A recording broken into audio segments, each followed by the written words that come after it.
राज्याचे मुख्यमंत्री असं म्हटलेत की आम्ही टिकणारं आरक्षण देऊ, चौकटीत बसणारं आरक्षण देऊ.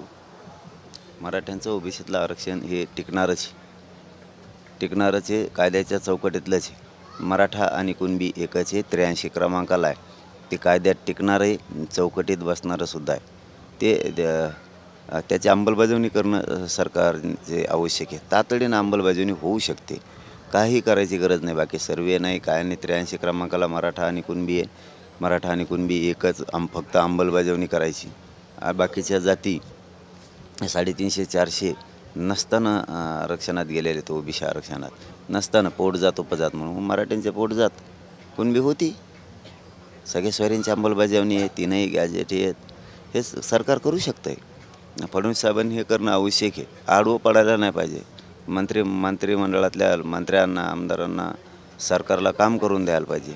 हे जाणून नुसते आडवे पडत आहेत आणि हे आडवं पडल्यामुळं शेवटी आता समाजानं तर ठीक आहे पडले तर आडवे, आता पण समाजानं संधी दिली नसता सगळा समाज फडणवीस साहेबांना दोषी धरणार आहे. यांनी आमच्या मराठा समाजाच्या लेकराचं वाटोळं केलं आहे. हे फडणवीस साहेबांना मराठा समाज नंतर मग विचारणार आहे. कारण आता आम्ही संधी दिली, आम्ही राजकीय भाषा बोलत नाहीत आणि आम्हाला काही देणं घेणं नाही राजकारणाचं, मला नाही माझ्या समाजाला.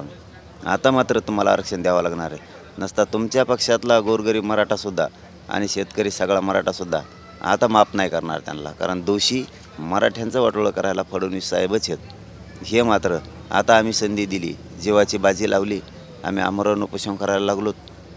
आता मात्र सुट्टी नाही.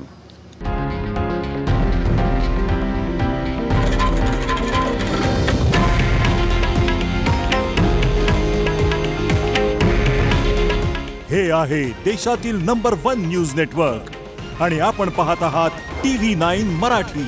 काळजी तुमची, हित महाराष्ट्राचं.